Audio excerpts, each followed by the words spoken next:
The opinions, views, and conclusions expressed in this show are those of the show host and co-host and do not necessarily reflect the views or positions of KPFV FM or its affiliates.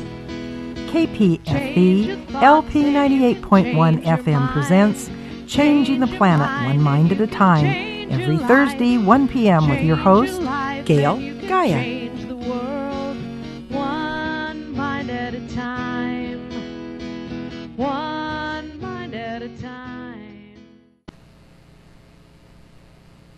Good afternoon. This is Gail of Gaia, and we're with the show Changing the Planet One Mind at a Time, and we have a very special guest today, Dr. Nazum, and he is from Idaho, and he's got a very interesting background. He is a certified doctor of natural medicine, a medical acupuncturist, and nutritional supplement formulator with a passion to help others find their vitality for life. He's also a licensed tribal practitioner, a council licensed doctor of natural medicine, and an osteopathic doctor. He has his clinic in Nampa, Idaho. He has a very interesting background. Where's Nampa? Nampa, Idaho. I wonder where is that, Dr. Nazum? Are you on the line? I am. I'm here. Thank you so much. Nampa, Idaho, outside of Boise. Oh, okay. Oh. I was trying to ask Frank that. Where is that? And he didn't know either. But, so anyway, I'm so happy to have you on the line. We have Dr. Glenn here. He's a chiropractic doctor, and he's my co-host today. And so we will be both talking with you and looking forward to speaking about detox. I first saw you when you were on Ty Bollinger's The Truth About Cancer, A Global Quest. Yes. I believe he's making another video now, or docu-series now. Are you involved in that, or? Yes, we're doing one on the truth about pet cancer. Pet cancer. Interesting. Yeah. Wow, yeah. I bet you're connecting that with vaccines heavily, aren't you? Very heavily. Oh. Hey, do you prefer Dr. Nazum, Dan, Yahoo? How do you like to be addressed? Everybody just about everybody just called me Doc. Okay. Yeah, same here. That's just nice and easy. That's why we like to do that. That way they don't have to remember your name. Exactly. Well, why don't we start by having you tell a little bit more about yourself than what I already said, if you would. I think you have a very interesting background. I understand you graduated or were the first to practice medicine at an early age of 20. Yes, ma'am. It was interesting. I was in naturopathic medical school, and the District of Columbia opened up, and if you could present with a degree in naturopathic medicine or naturopathy or whatnot, and pass their exam, they would give you a license. It was pretty much you just show up with your certificate. If you can pass the exam, you're in. And so I did. I worked some things out with the school. They given me a advanced standing certificate, and I went and took the exam, and I was in my third year. It was right at the tail end of my third year. I started when I was 18. Wow. It was pretty cool. I passed the exam, and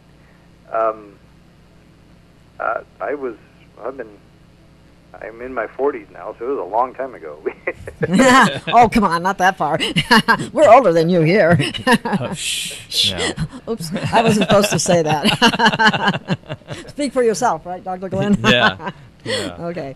Anyway, I think I'd be very interested in your take on detox. Let's go there for a little while. Well, detox. Here's the thing.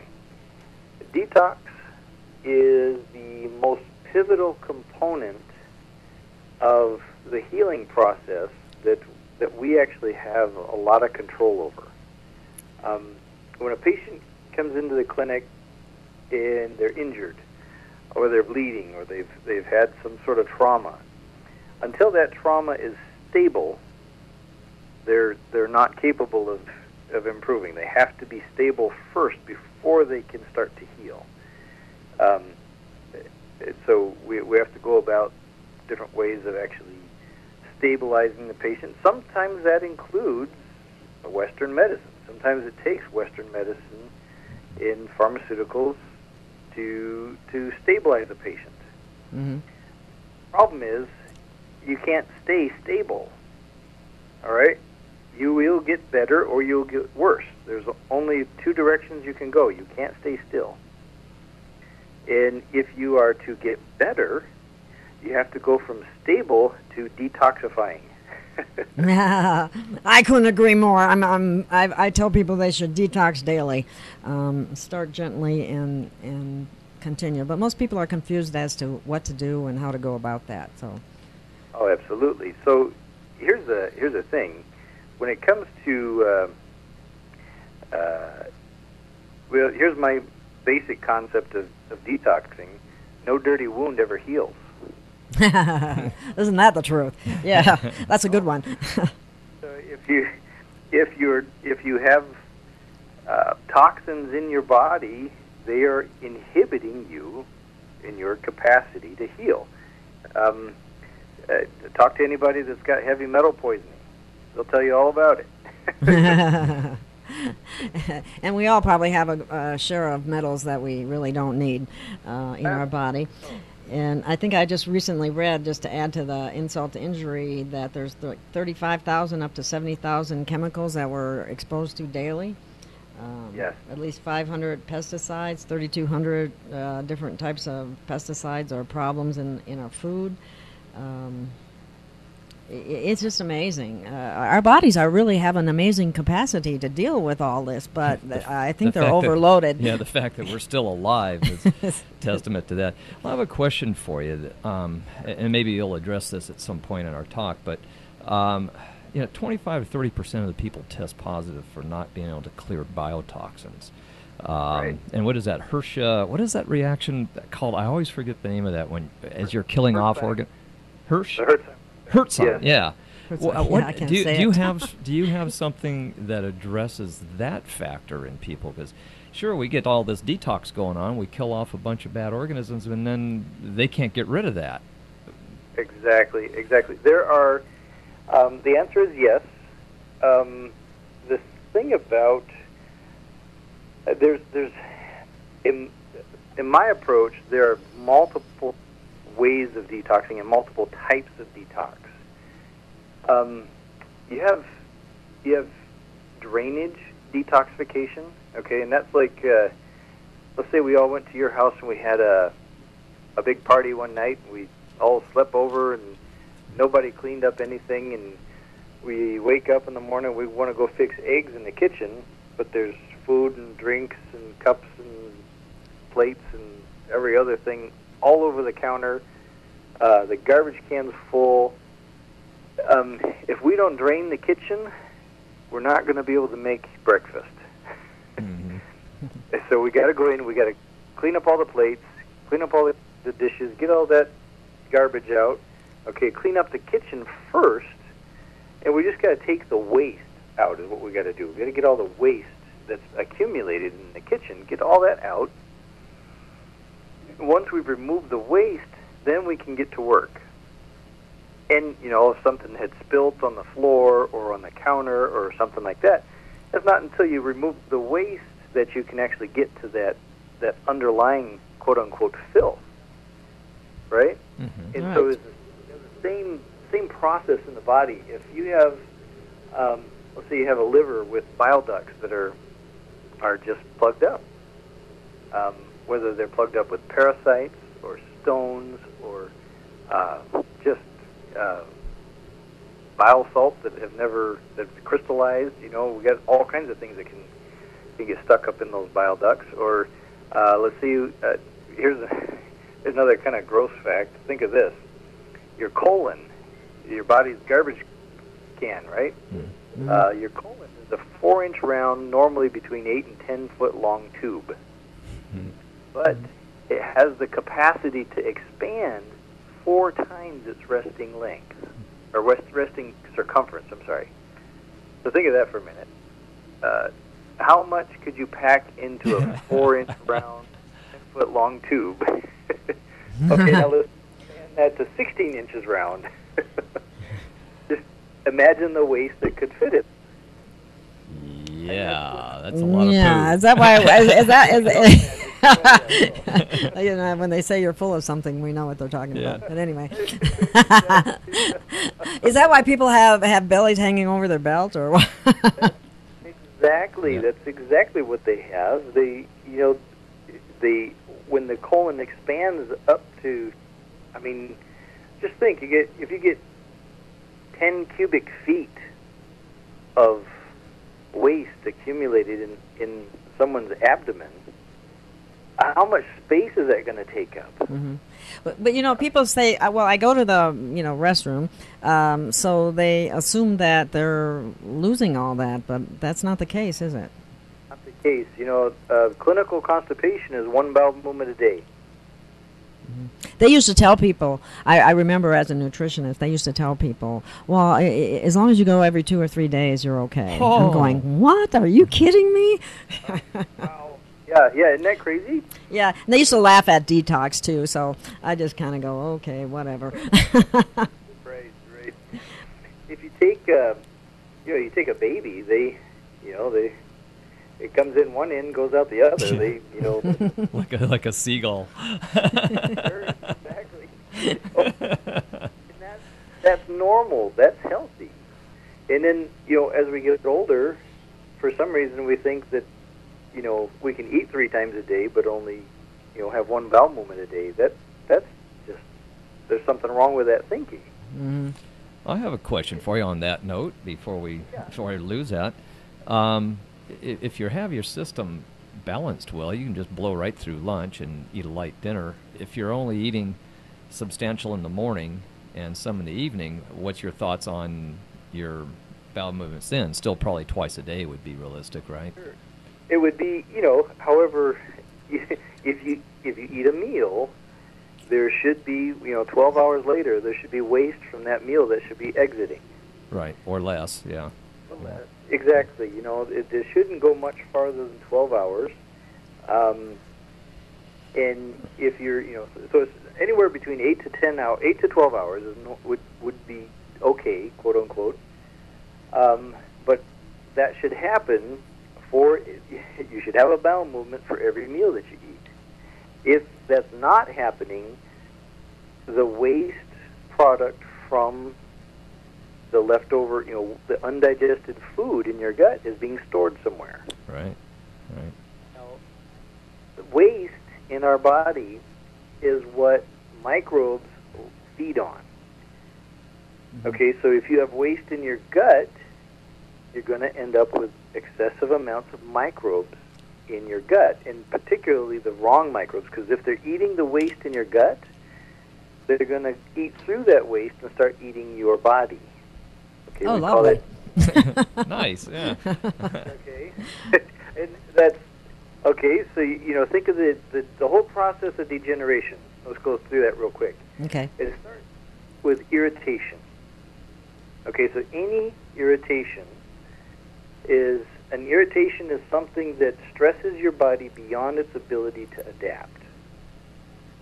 Okay, so if you stress your hand with a knife beyond the ability of your skin to resist that or to adapt to that knife, it cuts your skin. And that's a trauma. That's a stress, right? Right. If you have a spat with your spouse and that's more than you can handle at the time, it causes you to shut down, causes problems, right? Right. And so there's all kinds of, there's a million different things that can irritate us. But what we were talking about a little earlier is think of the thousands of chemicals that we're being exposed to that are irritating our body on daily 20 basis. Yeah. Onslaught. It's a constant onslaught. So you get irritation. What's the body's response to irritation? Inflammation. Inflammation is the body's natural response to being irritated. You sprain your ankle. That's an irritation to your ankle.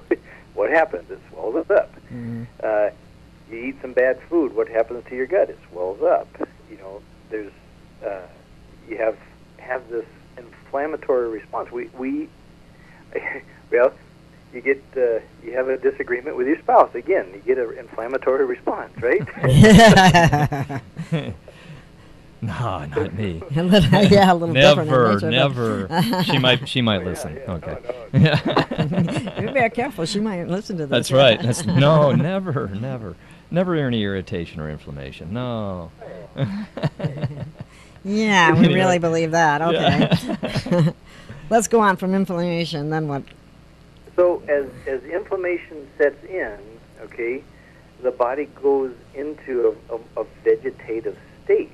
Okay, once inflammation becomes the norm, now anywhere that's inflamed in your body is also you got reduction in, because of the inflammation, you get a reduction in blood flow, which means there's a reduction in nutrition getting to the tissue, and there's a reduction in waste leaving the tissue.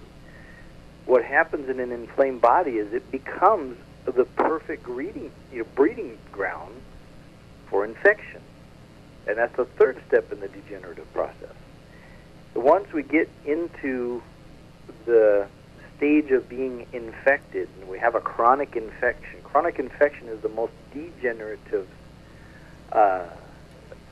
factor in the degenerative process. But when you have to have an impaired immune system in order to become infected to begin with. So we look at our environment, That's right. all these chemicals that are just bombarding us every day, every night, in our food, in our water, in our air. They're just everywhere. These chemicals are causing immunologic impairment, because our immune system, there's a couple things going on. One, these things can get into our body and just shut things down. Okay, that's one. Two, if we're constantly bombarded by all this toxic waste in our environment, all these toxins in our environment, and we're not doing enough to keep our immune system, fortified and strengthened and strong enough to withstand all that, our immune system gets exhausted and it just can't cope anymore. And so we have this whole adaptation capacity in our bodies where we either adapt to a stressor and overcome it, or we don't adapt to a stressor and we accommodate it. Okay, so if you're exposed to mercury, your body adapts and effectively eliminates that mercury, you're fine. You don't have any. You don't end up with any bad ill effects from the mercury exposure. If your body cannot adapt to that mercury exposure, it accommodates the mercury poisoning. And so instead of finding a way to get rid of the mercury, the body finds a way to store it somewhere. Okay, and that's Then we'll turn into the Mad Hatters, right? right. That's the process. This process happens irregarding, with there's no regard of what the toxin is. This is the body's process. You can fill in that blank. It doesn't have to be mercury. It could be aluminum, hydrocarbons. Yeah.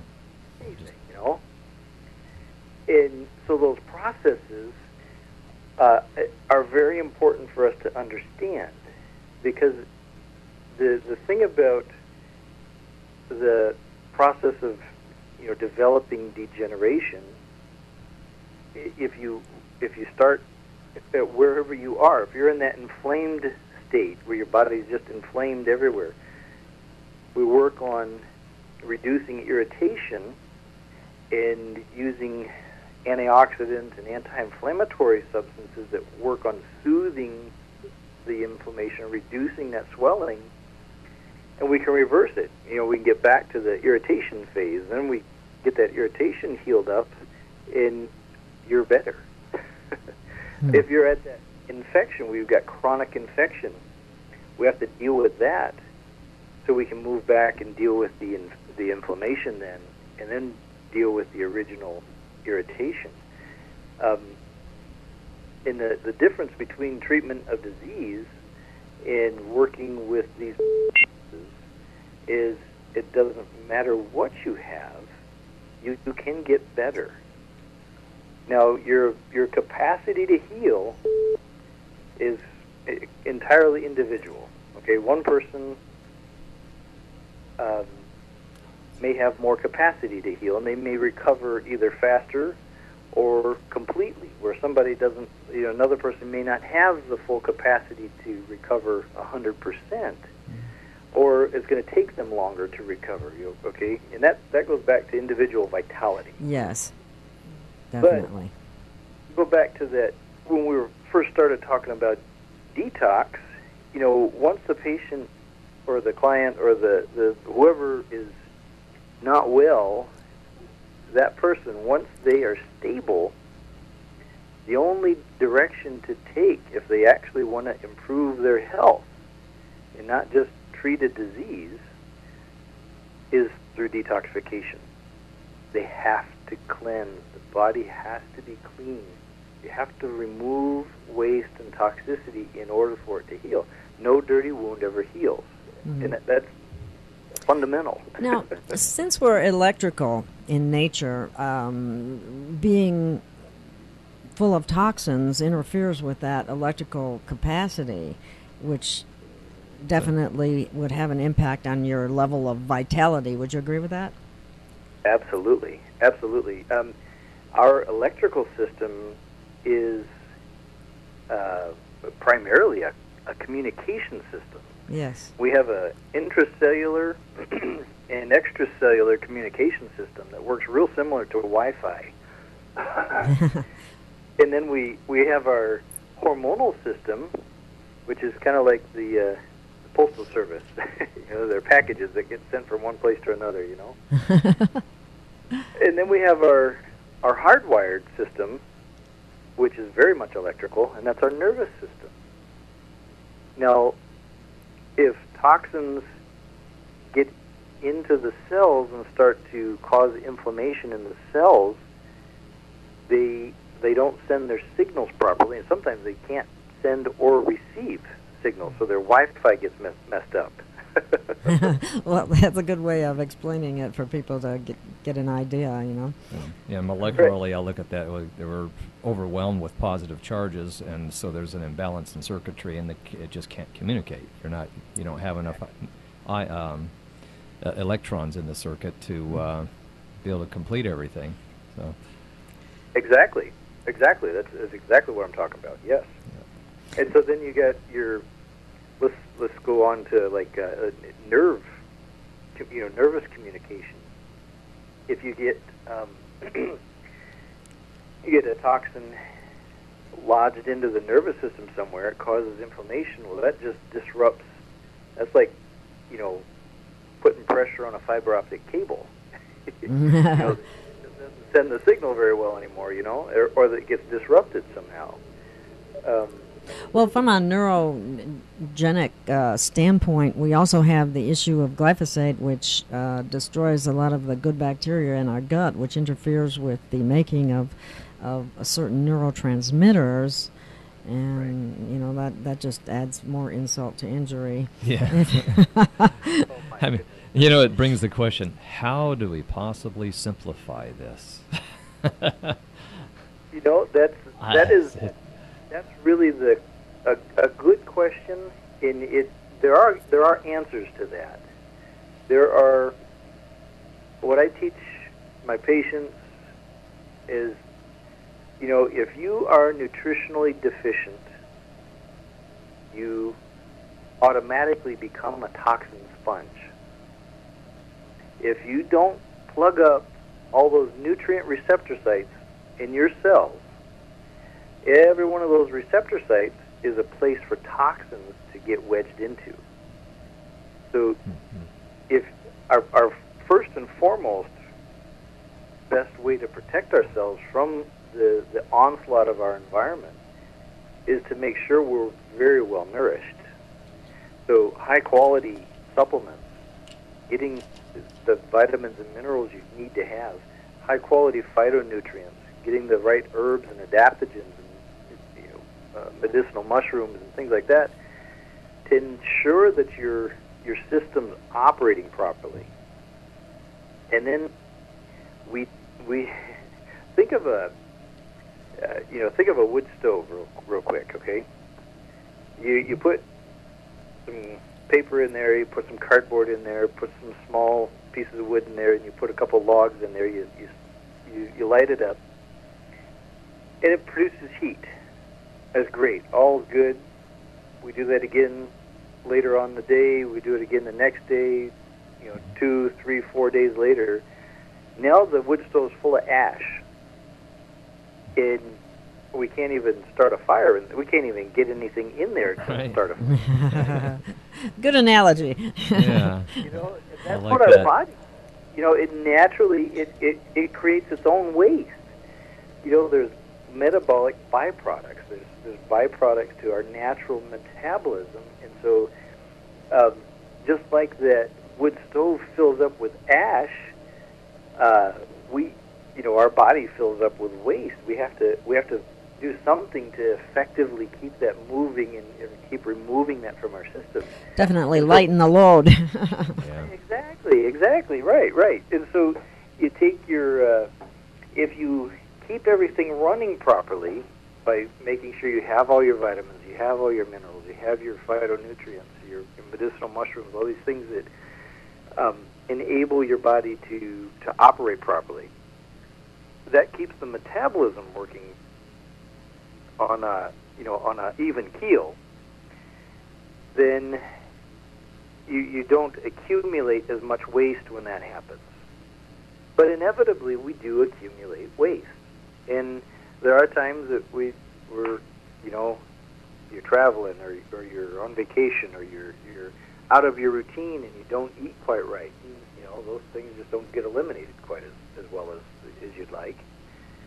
So periodic, flushing the system out, detoxification on a periodic detoxification. I recommend my patients detox at least twice a year, do a targeted detox, something to actually just flush their system out. In my patients that are not well, twice a year is just for health maintenance, but my patients that aren't well, anywhere from 4 to 6 times a year is something that they need to do. And we're talking a major detox program at that point in time, correct? Right. Exactly. Not just taking their vitamins. Yeah, well, people always want the easy way out, give me a pill and make it better. I don't have to do anything else, unfortunately. We tend to be that line of thinking, but that makes a lot of sense to do a major overhaul, you might say, at least a minimum of twice a year, but that may also include like a little bit of daily things like a detox tea or something on that order. Would you? Absolutely. If you know, let's say that your kidneys are sluggish, or your liver's sluggish, or your digestion's sluggish, or if you know that you have something that's sluggish, that's where you look at the herbal remedies and phytonutrients and things like that will help, kind of speed things up in that area, to help the metabolism of the kidneys or the liver or to keep the digestive system moving. Mm-hmm. And sometimes that's as simple as, probiotics or, it's not always a, real extravagant fix. Sometimes it's pretty simple. Mm-hmm. Well, what about, I'm very interested because I tried one of the products that I knew you were a developer of, and that was, and it's recently changed name. Fulvimax has changed to something else. I don't recall the new name. But anyway, I think the terms fulvic acid and humic acid are kind of new to most people, and I think maybe we should talk about that and why they're important. Absolutely, absolutely. Let me give you. I use analogies, so I'm going to use one more analogy here. I like analogies. They help people. Me too. Yeah, it helps people to really understand. It's, if you can create a word picture, they have multiple ways they'll metabolize those words. Then So Never thought of it let's that go way. back. Then they can digest them. Yeah. Exactly. I don't know if you heard that. I just mentioned it. I've never heard it put of it that way. That's good because I love using analogies too. People they relate better than us trying to go off on our doctor terminology. Like, what did he just say? Yeah. You lose people. Well, Yeah. that's I teach at 4 different medical universities. I teach at MD medical school. I teach at a naturopathic medical school, and I teach at 2 osteopathic medical schools. Oh, which naturopathic medical school do you teach at, just out of curiosity? I teach a lot in the Caribbean. I teach at Pan Am Oh, wow.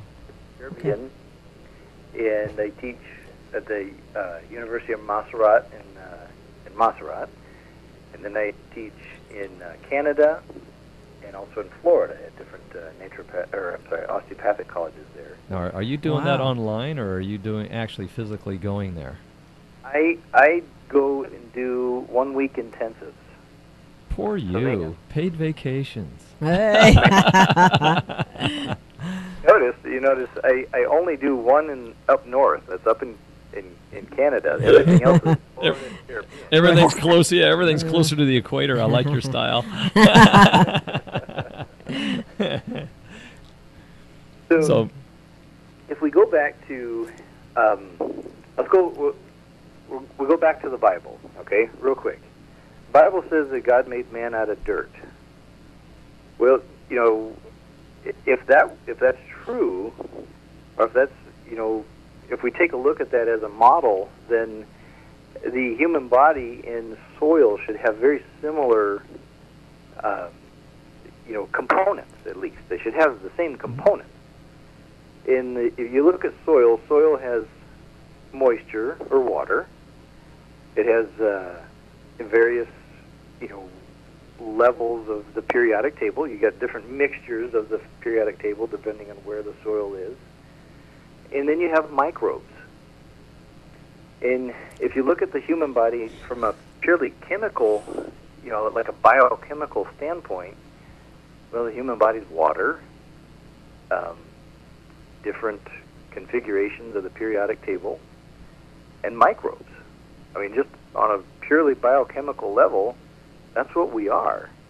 And if you include mitochondria as a microbe, because we know that mitochondria are a bacteria, that's a symbiotic microbe that has become part of our cells, and it produces the energy for our cells. You take a fat cell may have 1 or 2 mitochondria in it, but you take a heart cell or a liver cell or the brain. Yeah, it's loaded too. They're loaded, yeah. Yeah. Cody, you're looking at 1,000 to 2,000 mitochondria per cell. It's just ridiculous. I'm sorry, go ahead. Oh, I was just going to say, I think we're dealing with a lot of mitochondrial dysfunction from what I've been, reading. Well, think of this. What's in our food? We got pesticides. Okay. Poison. Pesticides do what? Oh, wait, they kill bugs. Oh, wait, what is in our cells? Mitochondria. What are they? Oh, bugs. Oh, man. Yeah. Yeah. Oops. It's funny, when I was in college, they hadn't determined that it was actually an organism that we learned to coexist and adapt with. They were still debating that issue. So it's interesting to see that it was actually fully accepted that they're actually a separate entity that without them we die. People don't understand that. Without that mitochondria, we cease to exist. The heart stops, the brain stops. We have no more energy, no more adenosine triphosphate. It's over. We need to take care of those a little powerhouse boogers. on the cell. Yeah. The numerous powerhouses in the cell. They, your cell is dependent on energy in order to operate. It has to, it's like the battery in your car. If there's nothing to get things turning over, the car doesn't turn on, it doesn't operate. And so your mitochondria, if they don't get things moving in your cell, don't turn on your cell doesn't operate. And so they're absolutely vital. And so if you step back, let's talk about Fulvic and Humic for a minute. First off, we extract Fulvic. Fulvic acid is a humic acid extract. So we pull the fulvic acid out of the humic acid. But we get humic from biomass that's close to the Earth's surface. Okay, real close to the topsoil layer. Biomass is what becomes petroleum in the deep layers of the Earth's crust. Okay, you have what that was at one point in time is it was a forest. In this vast forest, got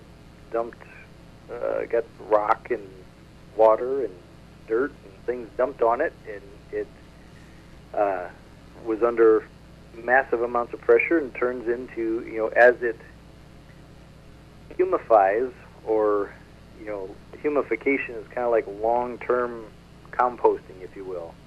Not exactly, but it's real similar to the composting process, only it's over a long period of time. In the process of humification, under a lot of pressure with very little oxygen and very little microbial activity, you end up with petroleum.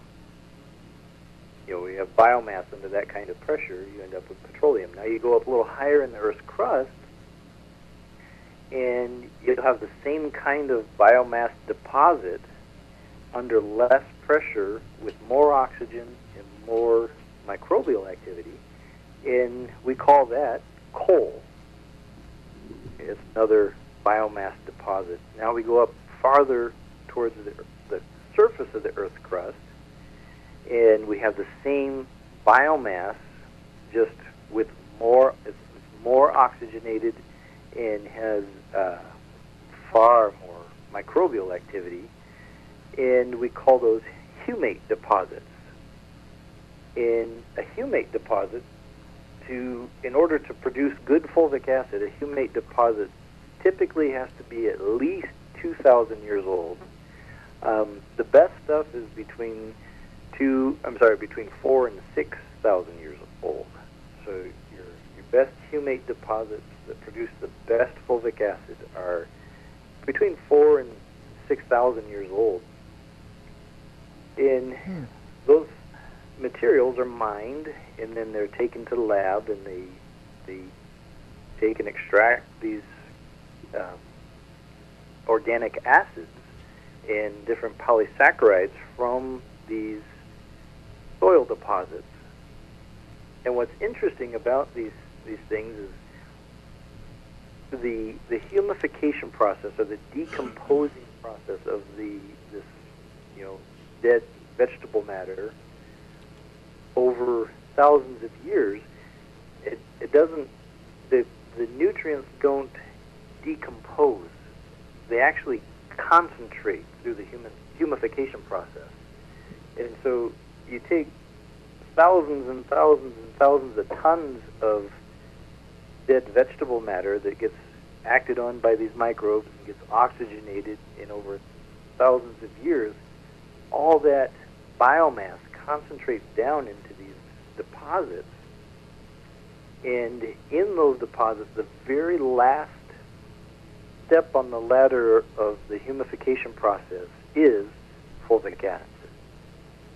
And so what fulvic acid is all of the phytochemicals, all of the nutrients, everything that you would have found in that forest, all concentrated down into this one nanomolecule.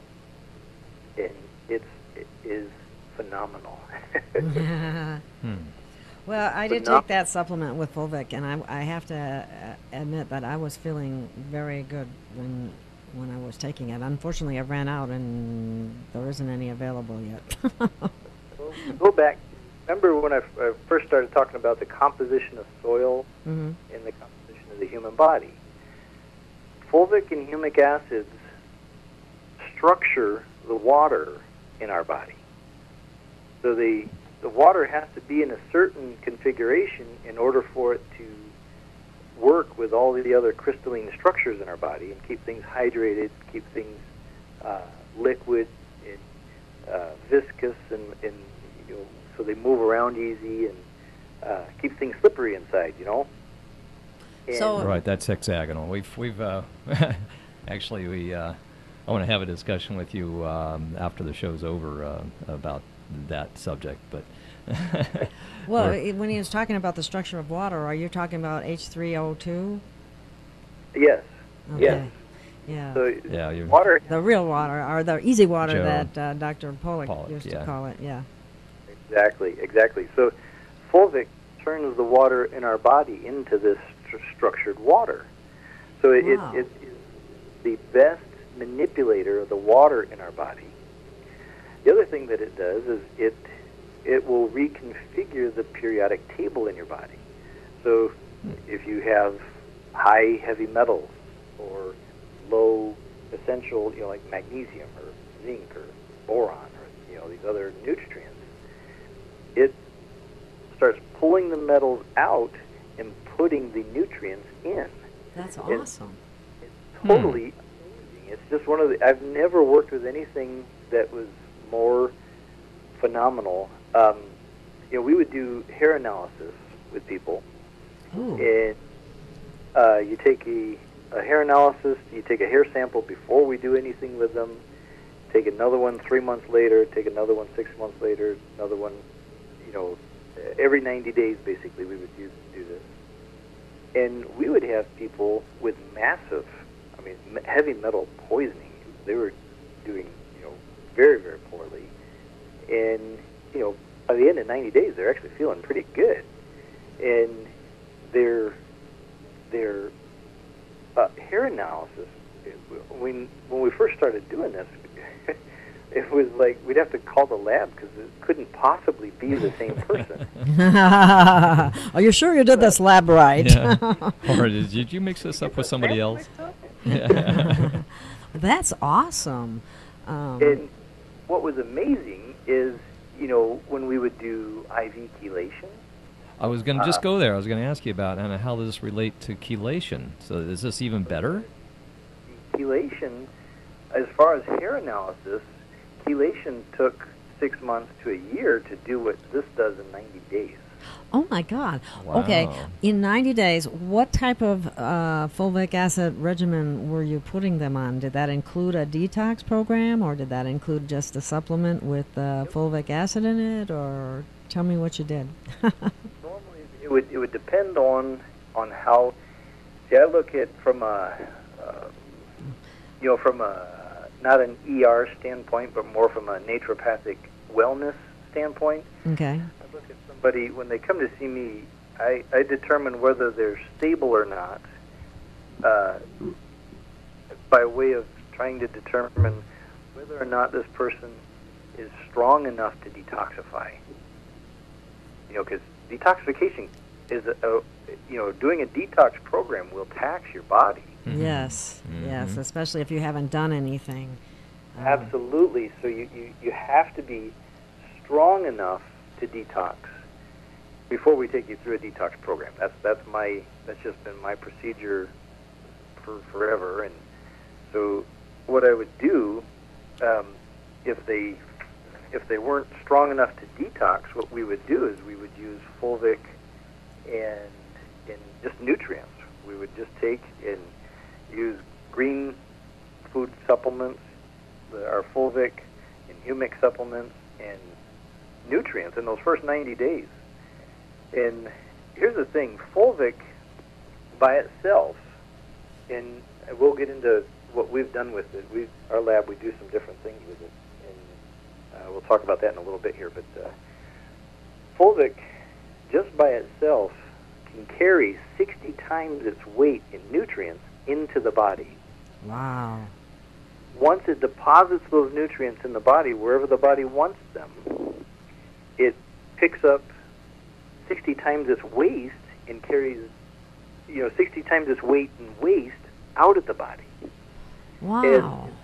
It's pretty much the things it likes to bond to most, the things it likes to carry in and out of the body the most are either polysaccharides, which are your beta-glucans in medicinal mushrooms, your flavonoids in different roots and different herbs like curcumin and turmeric, or other phenols that are in different, like catechin from green tea, the antioxidant out of green tea.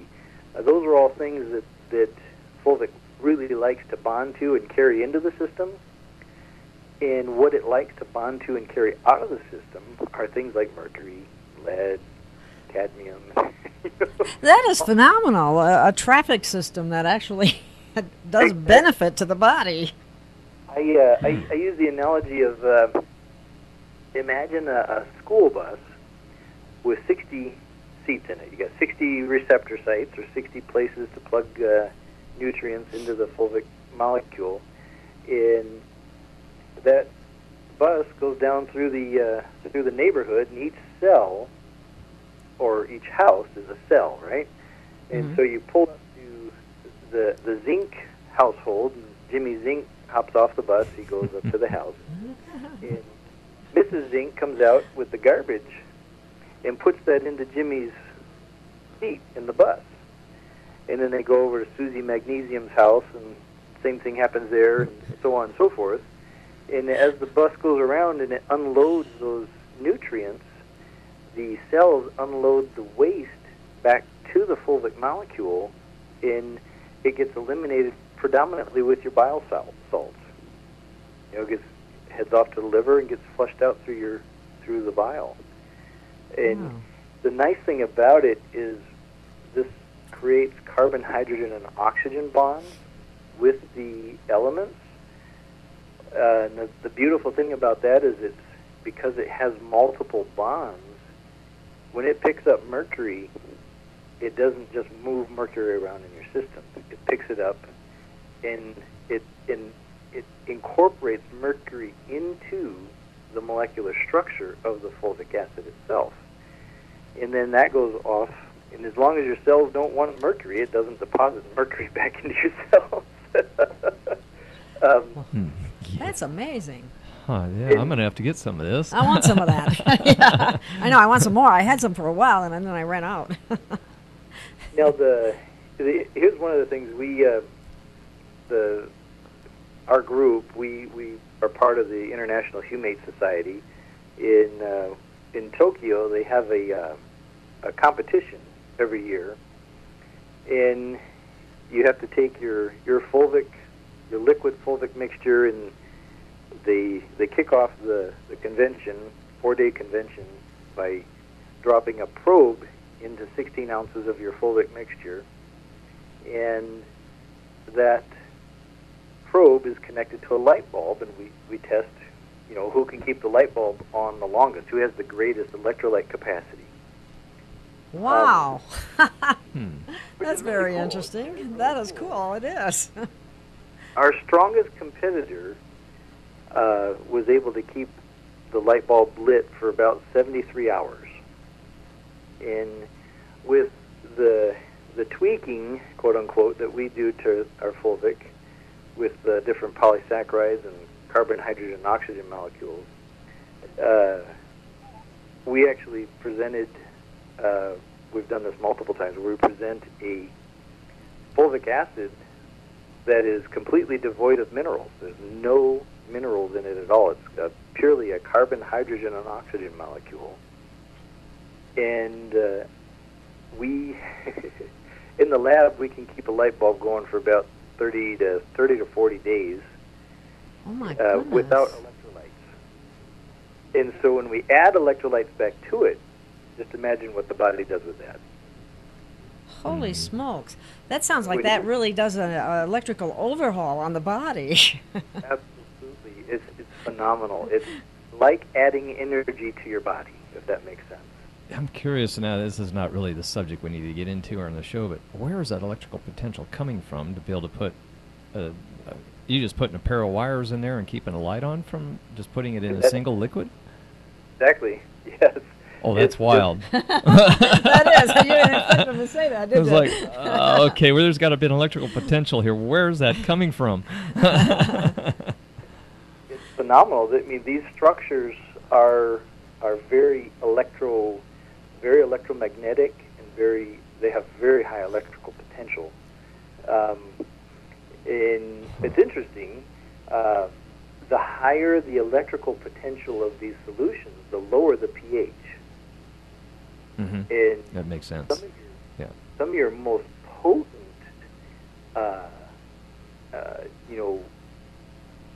alkalizing agents that we have in these fulvic and humics have very, very, like 2 on the pH scale. They're very, very acidic.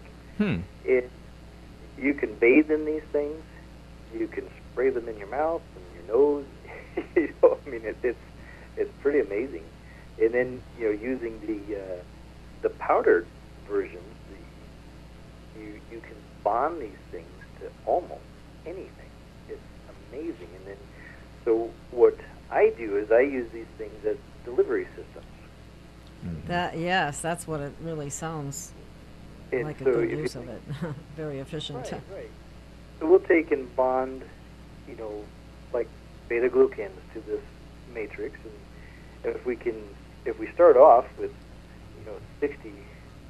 60 clean receptor sites, and we can bond those receptor sites with the beta-glucans, now every cell that fulvic molecule bumps up against, it has a payload of beta-glucan, or different polysaccharides from a mushroom or from curcumin or so on and so forth. That's our primary delivery system. And so fulvic structures the water in our body. It reconfigures the periodic table in our body, but then it also has because of both its electrical potential and by way of the carbon, hydrogen, oxygen component of the molecule, it is extremely beneficial for the probiotic microbes in our body. So you take your good, your microbial good guys, and this is like superfood for the microbial good guys, but it's so high in oxygen that the anaerobic or the microbial bad guys, it like suffocates them. Cool. So it bolsters and feeds, and it's kind of like an oxygen tank to your aerobic oxygen breathing microbes, your probiotics, whereas it kind of smothers the anaerobic, sugar eating microbes in our body, like candida, and so it when it comes to looking at the body from these 3 groups of components, water, periodic table, and microbes, very early on I was like, well, this is the perfect thing to optimize our water, optimize our periodic table, and optimize our microbes. So why not use this? And I ended up working with some of the top scientists in the world that are your top fulvic scientists in the world, and it's just been a lot of fun. Really? Now, do you combine this with I can't even say it now. Get it out. Fructooligosaccharides to support the microbiome too? Totally. A lot of our humic compounds work really well with that. It's really interesting. The humic components are prebiotic substances just in and of themselves. Yeah, right. When we add other prebiotic substances like that, the humates, the humic acids actually will coat the gut wall. They have massive, massive surface area. And so they'll coat the gut wall, and anything that you've attached to it, it coats onto the gut wall with it. So it's like laying groundwork for probiotics to take, to colonize. It's really, really wonderful. Would that be considered an SBO, soil-based organism? That there was an outfit in Santa Barbara that was doing that. They changed their name, and I don't know if they're still in business. But yeah, it was a very nice product. But it sounds like you've taken it much further. Yeah, we've tweaked it a little bit. We use we use carbon, hydrogen, and oxygen molecules, particularly polysaccharides. That's our favorite to work with. Most of your polysaccharides in the plant and fungi or medicinal mushroom kingdoms are very, very high in oxygen. And when you create a delivery system for those compounds, the body can actually extract that oxygen, that molecular oxygen, from these different molecules. And you go back to degenerative diseases, they are all vegetative diseases. They're all, for lack of a better term, they're all diseases of rotting. Flesh actually rotting is what degenerative disease is. And the way you turn that around is you have to get oxygen into those tissues. And so this is one of our methods, to get oxygen into the tissue. And we all seem to be a little devoid of oxygen, or as the environment doesn't hold as much as it used to, if I remember correctly. Well, it's hard for us to access it too, with all the positive ions in the modern world, and the toxins, the pesticides, the herbicides, and just life in general. Even the computer screens, the artificial light. We go on and on and on, and it's all affecting us with a positive charge. And what you're doing is another way to get more ionic exchange going on here. Our body can clean out all those positive charge. Interesting. The really interesting with Fulvics is they work in all pHs from 0 to 14. They also work with positive and negative charge. It doesn't matter. They can even work with positive charge ions, negatively charged ions, and even neutral ions. Yeah, I like that school bus analogy. You drop off an electron, you pick up a positive, and take it on out. Exactly. That is a good way of looking at it. That is, I see that as has a great health and wellness potential for the body. I mean, I haven't heard of anything like it that could, help at that level. And you've seen improvements over with the hair analysis, correct? Oh yes. We've been doing that for probably 17 years. And, wow. We've got thousands of people that have had. I mean, it's we almost got, in our practice, we're like, should we even bother doing the hair analysis anymore? Yeah. Do you draw blood at all in your practice and see a more of an immediate, like with an HSCRP, and see how much inflammation's in the blood, that sort of thing? Do you ever? We'll get we see a reduction in SED rate really quick. Mm-hmm. In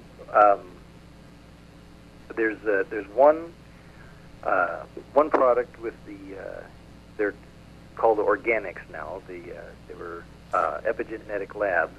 Yes, I saw that. Organics. Yes, they have a product called Turmeric 3D, and I had originally designed that for a patient that had a C-reactive protein of 175. Oh my gosh! Whoa!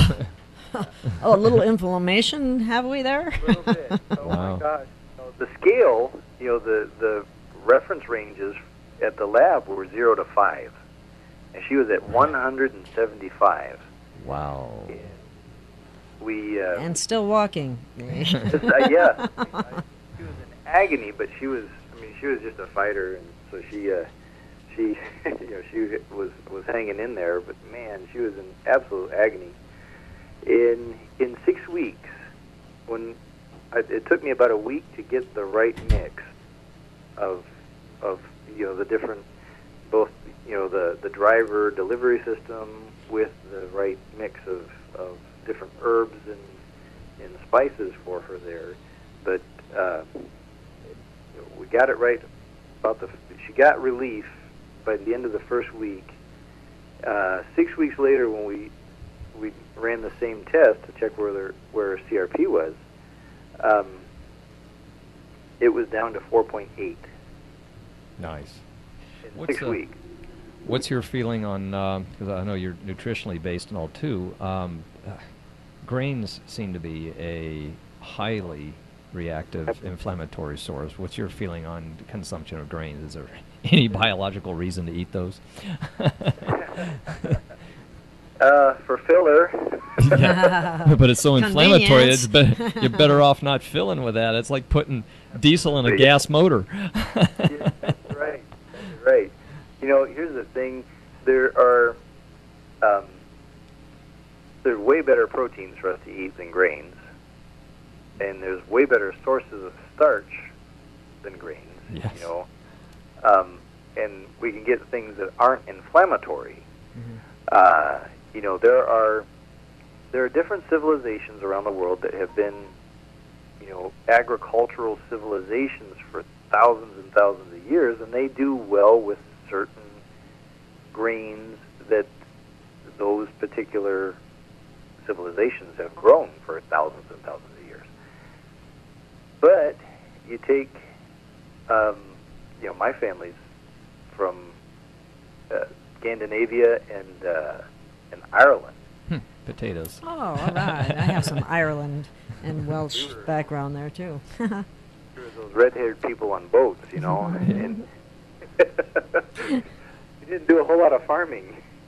And so grains are inflammatory for my family. Well, what they do to them here in the U.S. is a big part of the problem. I mean, we have them using the glyphosate to desiccate the wheat just before they harvest it. And it's GMO. And and it's GMO, and they've taken off the the iodine and added bromine in its place, which is a flame retardant. And then we use quick, if I can say this, quick rise yeast, which is different and doesn't have the same effect as the old-fashioned kind of yeast does in terms of removing certain pathogens or bacteria and so on. So we have a number of things working against us, and I've heard people say that they go to Europe and eat the grain and they don't have the same problem that they do if they eat it here. Well, small wonder. I guess what we're doing, we're poisoning our food here, and people need to wake up to that. Give you an example. I had a patient here that if she ate wheat of any kind here or got gluten of any kind, it caused massive issues with her thyroid. And I mean, she could eat a slice of bread, and that would cause her to put on 10 pounds of. Whoa! 10 pounds. Oh my terrible, Lord. Absolutely horrible. And I mean, because her body would go into an inflammatory process and just swell up. Right. It was just, and she was just terrible. Just felt horrible with it. And her and her daughter went to Paris, and she came home. She said, "Doc, I have something to tell you." She said, "This is absolutely crazy. You got to explain this to me. I don't know why this happened." She said, "They had heavenly croissants over there," she said. She said, "I ate 2 of them a day. I never got sick, and I lost 10 pounds." No, see, that kind of thing just disturbs me greatly because our food is being poisoned over here, and you're exactly right. Because you're exactly right. And what's your answer to that? Because it's so hard to avoid. The fulvic acid, is that a very good source to kind of try to counteract our nasty environment we're exposed to every day? Here's the things, if you were to my personal, if I was to call it my environmental coping kit, I like that. There you go. would be probiotics, fulvic and humic acids, and medicinal mushrooms. Which mushrooms? Chaga, reishi, cordyceps, shiitake, maybe. Those along those lines. You want things that are more adaptogenic and that are going to bolster the immune system. Here's an interesting fact. I do some work with a soil and water remediation company. In one of our studies, we found that you could spray glyphosate on the soil in your backyard, and it'll travel through the microbiome of the soil up to 4 city blocks. Oh my gosh. That's horrible. It's absolutely horrific. What it is it takes that much. 4 city blocks. The mycology, the fungi, okay, in the soil, it takes that much of the fungi to dissipate the glyphosate. That's how poisonous this stuff is. This stuff is absolutely. Just put this in your mind. Think of this real quick. Where don't dandelions grow? I mean, think about it. Dandelions will grow everywhere, and they grow between 2 slabs of concrete. I mean, yeah. They're grow everywhere, and this stuff will kill dandelions on the spot. How toxic is this stuff? Extremely toxic if you're familiar with the work of Dr. Senef and Dr. Samsel. Absolutely. It is a universal poison. And the sad part of it is they knew that over 30 years ago. Monsanto did, and they covered up all the data. You know, glyphosate, the gly part of the glyphosate, Glycine. the glyphosate is glycine, Analog. Yeah. glycine, with phosphate bonded to it, okay? And the way it's configured is it's extremely poisonous. What it does in a plant is that those phosphates, because they're in this amino phosphate mix, those phosphates bond to all the mineral ions in a plant and turn them into salts. Okay, at that point, any magnesium floating around in the plant, okay, when you turn it into a salt, that magnesium becomes a heavy metal. Okay? Oh, no. Same with the calcium, same with the boron, same with the zinc. Okay, you take those ions in the plant and you create a phosphate out of them, they become a salt. And think about this. Have you ever seen the salt flats in Nevada? If you look at pictures, you'll never see a tree. No. You won't see a shrub. You won't see anything. Not even growing. a dandelion. Not even a dandelion, exactly. And so you go out and you look at that. Well, the glyphosate turns the minerals in the plants into salts, and they dry up. Just look at it. I mean, if you've ever seen someone spray a plant with glyphosate or Roundup, the plant just dries up and withers away to nothing. And So that's what's going on. All the way into the That's root. what happens. That's how they say it gets to the root, too. It goes right to the root. Absolutely. Now, when you consume that, it does exactly the same thing in your system.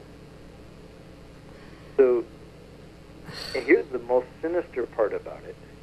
Do you realize one of the components of our DNA is glycine? Oh, I Yeah. didn't know that. Oh, that's. Oh, yeah. It's an amino I acid. mean, well, yeah, I know it's amino acts acid, but I like didn't a- know it was in our- our DNA. I guess I didn't think Yeah. of it in our DNA because Yeah. you can't actually see it in the protein chain because it hides itself, correct? Right. Well, it takes the place of a glycine based Exactly. amino acid. Yeah. Attaches right into the Guess I wasn't- glycine component of our genetics. Right. That is extremely sinister. I mean, it is. I wish we could call for a ban on it. I mean, it would be. Oh, I have. I agree with you 100%. I think it should be banned. It's a toxic poison, and it's causing chronic disease in numerous people, and it's hard to get out of your body too. Here's an interesting fact: the one element that glyphosate.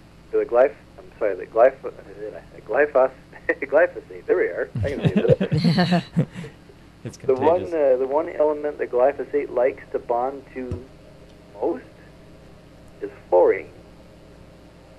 Fluorine itself can bond to over 80% of all of the other elements on the periodic table. When it bonds to other elements, it turns them into fluorides. Okay, fluorides are heavy metals. Yeah. Okay, so what happens if you have mercury in your system and fluoride bonds to mercury? Okay, you took one corrosive substance and one caustic substance, and you put them together. I mean, talk about nightmare. Wow. Oh my gosh. When you take glyphosate and bond it to fluoride, you just added another. I mean, that just makes the nightmare worse, because then that creates a whole other vehicle for it to go out and start bonding to other elements and turn them into heavy metals. Well, that's very depressing. Oh yeah, this stuff it's absolutely sinister, and it's terrible. It's just terrible poison. And it's not like they didn't know this from the get-go. Right? Some think it's a biological weapon, but I'm not going there. Well, yeah, I've already, Yeah, don't get me started. Yeah, there we go. Well, I tell you what, we're going to have to close this down, unfortunately. But why don't you give out your website where we can get more information and people can look at the different array of products that you have and perhaps get some fulvic acid. Yeah. Thank you. We have a few products that if I was to choose which products I would take from our website for from a fulvic and humic acid standpoint, we have Super Earth Energy, which is designed as a mitochondria food. We have another thing called Black Brew, and it's a powdered form of fulvic and humic that is fully water soluble.